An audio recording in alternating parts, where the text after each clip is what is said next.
Hello, and welcome to this episode of the Earl Hall Show. We've got a very special guest for you today.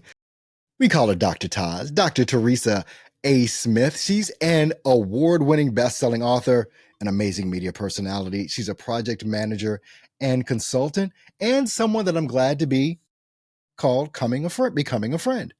Teresa, welcome to the Earl Hall Show. Thank you so much for being here.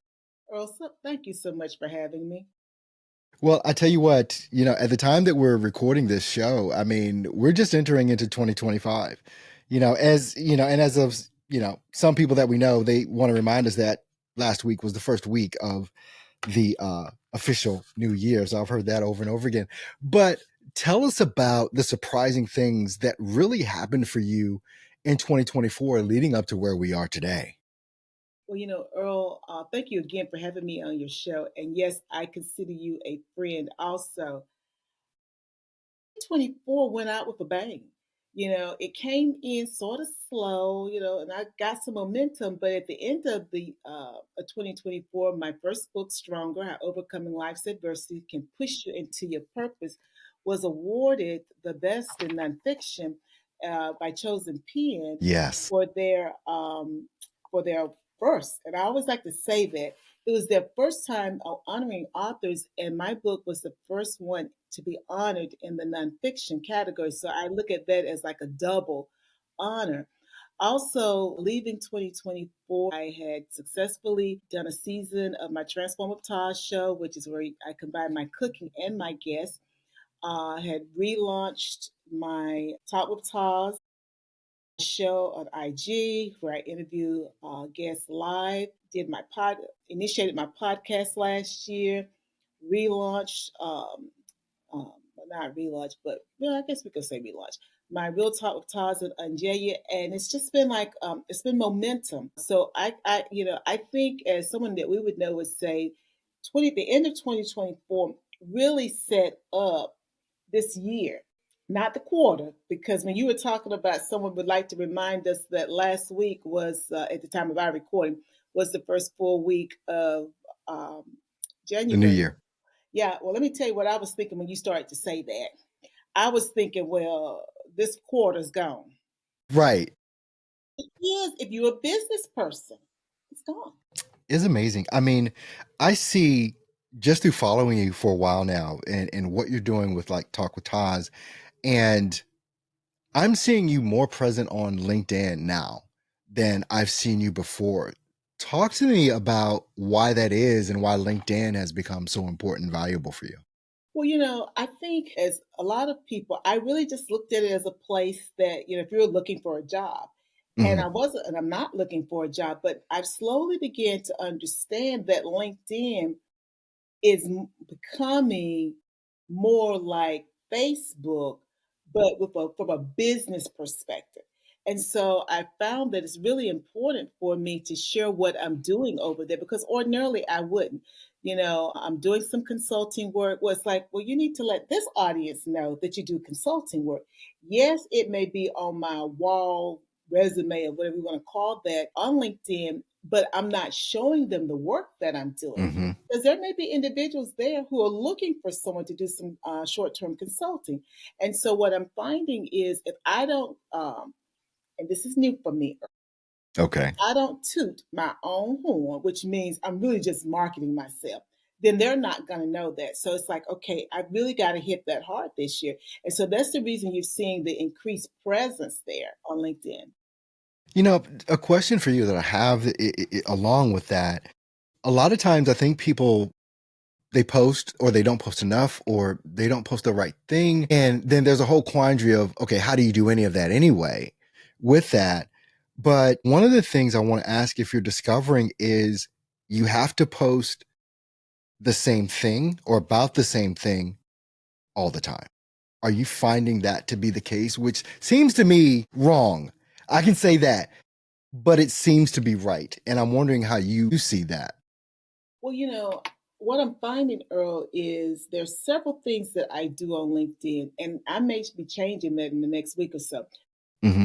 I post my motivation on on LinkedIn, and I get a good response from that. So I'm going to continue unless when I look at the metrics, it's like, no, you need to let that Yeah, yeah. go. But I also started a blog last year with Patheos. So I put my blog there. I've been I'm doing on some, it. I'm on your yes, Patheos you are. blog. Yes, you are. Yes, thank you, thank you, thank you. And so I also have written some articles on LinkedIn. And so I thought those two would be a good pairing. I'm putting clips of my interviews there because one, my interviews are educational and I want people to get that information, but it also, advertises the fact that I'm a media personality. And if there's someone there who has a story that they want to share, be it about their work, their professional work, or their business, or the books that they've written, or whatever, then I'm the person that they may consider coming on their show. Because what I find, Earl, which is not what you really asked me, but what I want to say for our audience is this: everyone has a niche. There are a lot of people, even in the CMG family, you include Earl, who interview people, but we all have our own style and we have our own flavor, our own focus. So a Definitely. person could be interviewed by 100 people and each person is going to bring something different out of that individual. So that's the reason why I've started putting my clips there because it's like they need to see me with different people because I'm interviewing media personality, I'm interviewing authors, I'm interviewing Hmm. educators, celebrities, a variety of individuals, but it's still me as the interviewer, but I bring something different to each person's interview. And so when you talk about, well, is it be posting what I'm posting? Should I be posting as much? Well, what I'm finding is if I don't, then it sort of gets lost, but I have to be strategic about it. So, I'm focusing on certain things that I'm going to post because that's what I want them to know about me. And what I would say to others, because I know your focus really this year is about helping people get their business off the ground, it is an advertisement. Think of it that way. If I was Hmm. walking down Main Street, you look in my store window, you're going to see what I offer. What she So got? I have to look at LinkedIn and the things that I'm submitting, Hmm. posted there. That's what I'm offering. So yeah, I got to do it over and over again. Absolutely. With the different hats that you wear, media personality, uh, award-winning best-selling author, which is the hardest for you to lean into? The media personality. Why is that? Because, Earl, people think all we do, well, not people, we make it look so flawless, like all we Right, do right. is just get on and we hobnob and we have fun. Yeah. Some of my guests I really be laughing with, and some I be really serious with. We get the serious information. But there's a lot of behind the scenes work that Hmm. goes Hmm. into that. And when I compare being a media personality with me writing, it's more work for the media personality. There's a lot of work that goes into writing the book, promoting the book. But once the book's done, the book's done. But with the media personality, I'm always trying to stay abreast of what's going on in the world because it impacts how I put my content out. But I also have to become a study of the person that I'm going to interview because I have to market that interview a certain way based upon who it is. And that's a lot of work. Yeah. Well, and not to mention the tech side of it as well. Yes. Going along with that, 2025 being a brand new year, and you seeing and looking back at the success that you've had in 2024. Right now, what drives you to wake you up each morning and to pursue what it is that you're doing? I in 2025, my goal is to take the shackles off of people. Let me Okay. say it that way. So that gets me up in the morning. And it touches everything that I do. But, here we are in 2029, and it's like some people, 2025. You just said 2029. well, let me tell you, obviously, Look, let me girl. tell you, Look, I'm 55 right now. You done put us all the way to 2029, okay? let me tell you why I did that because I was counting numbers. 2029, I think it's nine, and 2024 was an eight. Hmm. So eight is new beginnings, but you got a new beginnings. Then that new beginning really should be taking shape the next year, which is that 2025, which is the nine for me. And it's like a lot of people have been attempting to move to that next stage. This year, if I can help people move from here to here, that's what my goal is. And that is what gets me out of bed because I'm like, we don't have a lot of time to waste. We have got to get moving. And as you Yes. said once, when I think I asked you, well, what's the hardest part? And that we were talking about a business, but it don't have to be a business. And you said to me, start. And Start. you're right. Just start. Well, we are here with award-winning best-selling author, media personality, Dr. Taz, Dr. Teresa A. Smith. We're going to take a short break, and we're going to be right back with more on the Earl Hall Show. Are you ready to share your story with an audience eager to learn from your journey? Welcome to the Earl Hall Show, the podcast where entrepreneurs, authors, speakers, and creatives share their unique insights and experiences. With over 15,000 subscribers on YouTube and episodes promoted on Instagram, LinkedIn, and Facebook, your story will reach an engaged and growing audience. As a guest, you'll join me for a 20-minute pre-recorded video interview aired every Thursday at 10 a.m. Eastern Standard Time. Book your spot now for just $49. This offer won't last long. The Earl Hall Show. Your story deserves to be heard.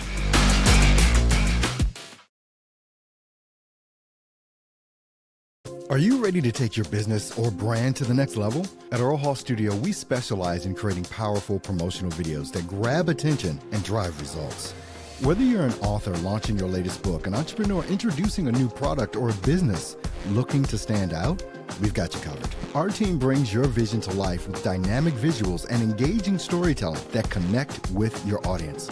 Elevate your brand and captivate your customers with Earl Hall Studio. Let's create something amazing together. Welcome back into the Earl Hall Show. I'm here with award-winning best-selling author, media personality, project manager, Dr. Teresa A. Smith, Dr. Taz, as we like to call her. Just so you know, before we went to break, it is still 2025 at the recording time of this video, even though Dr. Taz did say 2029 on that.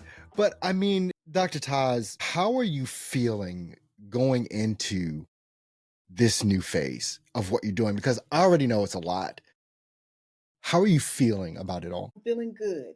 I think that because I'm looking at things from a holistic, big picture perspective, it's forcing me to take care of myself. And also, I've had to acknowledge you're not going to get everything done in a day. Yeah, And yeah. it's unrealistic. And I think that my coming to that conclusion is going to help other people because again, we want it quickly and we think that we're going to get it quickly because we're putting the work in, but it doesn't happen overnight.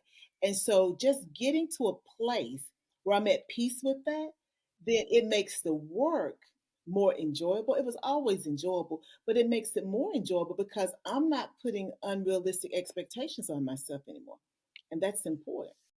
It's funny. I mean, a lot of times when we look at, because I struggle with having patience, quite honestly. I want it all right. I want it right now. Mhm. Give it right here, right now. Yes. But nothing in life happens like that. Even if I want to run me a bubble bath, do you know how many things have to go in a process for the water to get to where you want it to be? And it slowly gets there and then it slowly rises, but you have to wait for it to get there. The water pressure has to be right. The heater has to be on so that the water there's all these processes. And when we look at our businesses and you think about it kind of in that context, you see that there's a lot that has to go in to you reaching the desired goal of what you want. And you have to add the bubbles in the water if you want the bubble bath.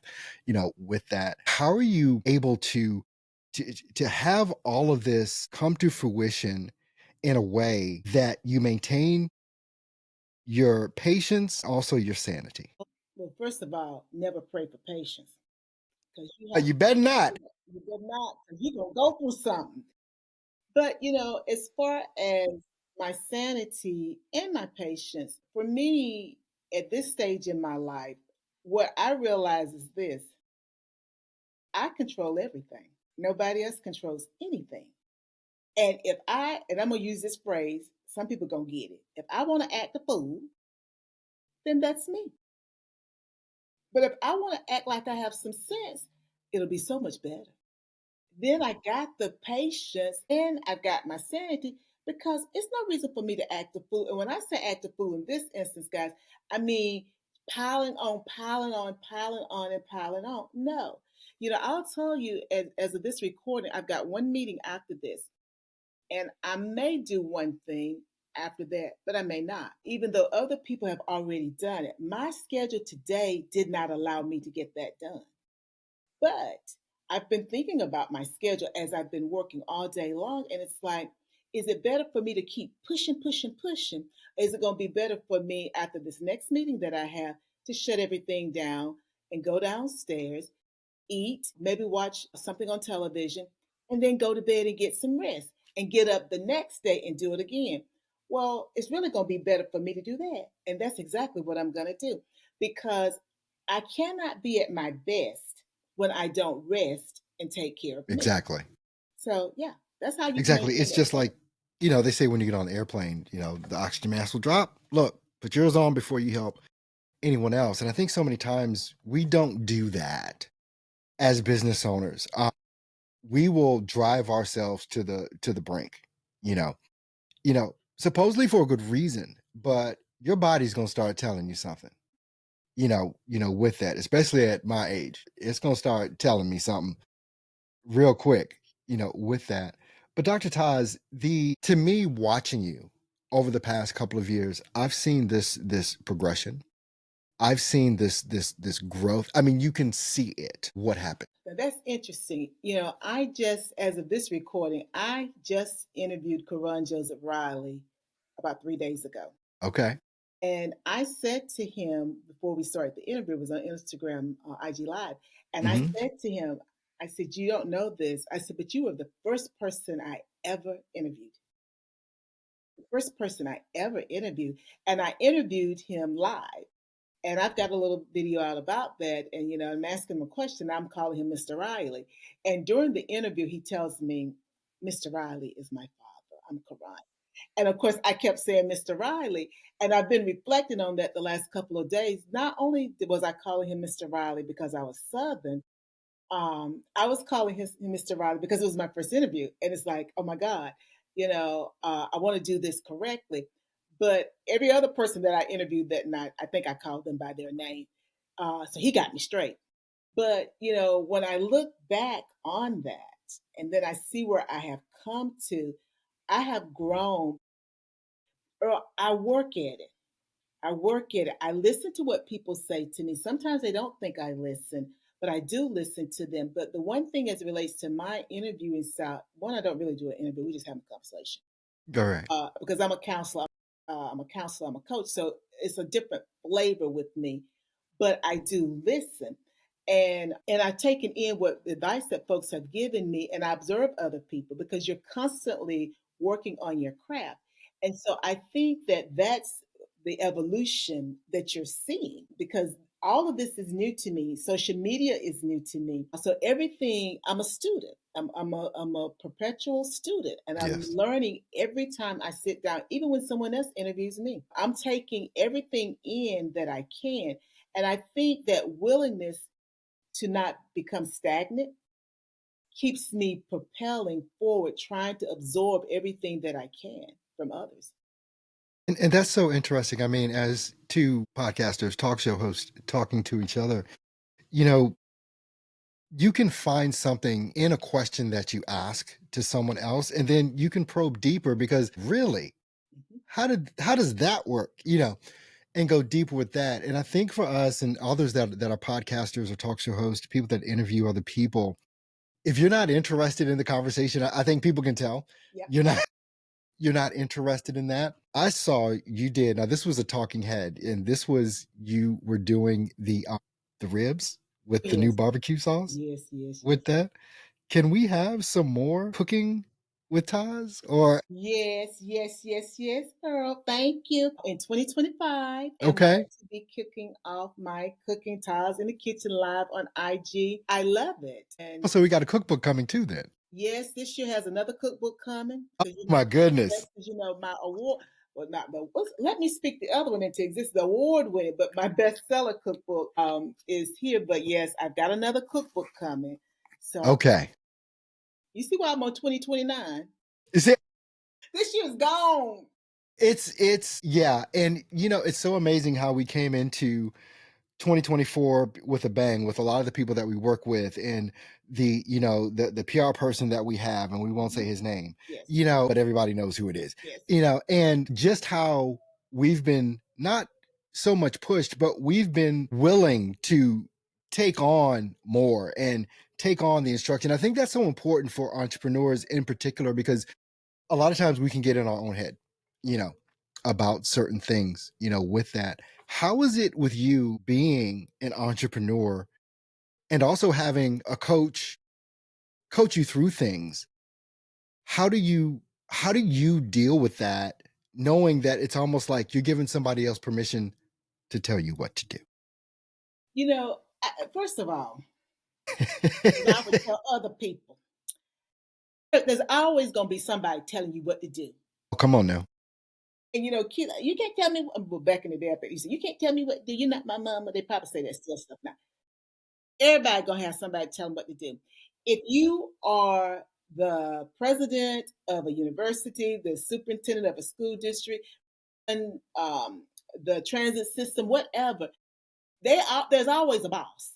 Yeah, You see yeah, what I'm yeah. saying? There's always gonna be, Always. even the big boss got a boss. Got a And boss. it's like, if you're an entrepreneur, or even just a worker, like we are on our jobs, our primary jobs, you need to get used to that.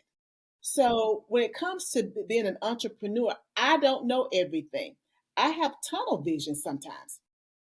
And because I know that, I have to be receptive of someone giving me advice. And it's like, well, they coaching me, they're mentoring me, they're pushing me, but I need that. We Yes, joke yes, yes, about it, yes. because if they didn't think about it, we just sit and keep doing the same old stuff that we're doing, and we're having success.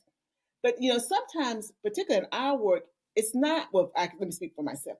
Sometimes it's not about the success that I'm seeing. It's about the growth that needs to occur with me, because as I grow, my success will be at a different level. But if I don't Definitely. challenge myself, I'm going to be successful, but it's going to be at that level. Well, I'm working too hard. My aspirations are not at this level. My aspirations at this level. So that means I gotta have somebody pushing me, challenging me, telling me, "Well, I'm looking at what you posting. I don't see it. I don't see what we talked about." Like, well, that's on my list. I got a little calendar. I hear you, Uh-huh. because again, I had my plan, and then things shifted, and so I'm moving things forward on my to-do list or on my calendar, and it's like, you're right, that's too much of that one thing. But again, I mean, you have to get to a place, Earl, we joke about it. If you want help, you got to be willing to accept it. Yeah, it is. I mean, because if you're not going to accept it, then go sit on the sidelines. But if you Right. really want the help, you got to be able to accept it, and it can't be an ego thing. It just cannot. Now, Absolutely. I'm gonna be honest. Way back when, with whomever or whatever, could be multiple different people. Now, it'd be like, oh, but then I have to look at it. What do I want? Like I said, for other people in 2025, I want Hmm. this. If this is what I say I want, then I got to do what it takes to get it. So sometimes it might sting. Well, let it sting. Yeah, yeah, How yeah, they say yeah. sting like a bee, whatever, sting like a butterfly. I mean, sting like a bee. Y'all know I butcher something, but y'all know what I'm talking about. We're about it sting like a bee. So again, let it sting and get up and move on. Yeah, absolutely. Dr. Toss, how do people stay in touch with you? The best way to do it is this, because I've been listening. The best thing to do is go to me on IG, Teresa Smith. I have my link tree bio there. If you click on that, it's going to take you to all the places that you can follow me on YouTube, my website, Facebook, LinkedIn. Everything is there, even how you can email me. So that's really the best way to stay in So that's touch. on IG at Dr. Teresa A. Smith. Dr. Teresa Smith. No A Dr. involved. Teresa Yeah, Smith Dr. Teresa on Smith. IG. This has been great having you on the Earl Hall Show. Dr. Taz, I was looking forward to this. We've had to reschedule a couple of times, but now you've built in this show, the Flashback Friday for January 2029. Okay. So this will probably be a flashback. I got to remember if I remember to do that. But this has been my honor. Thank you so much, Teresa. I thoroughly enjoyed this and appreciate you taking the time to be on the Earl Hall Show with me. Oh, thank you so much for having me. And we came together at the correct time. And it's always a pleasure whenever I get a chance to sit down with you. Awesome. And thank you, the viewers, for tuning into the Earl Hall Show. And we'll see you on the next episode. You take care.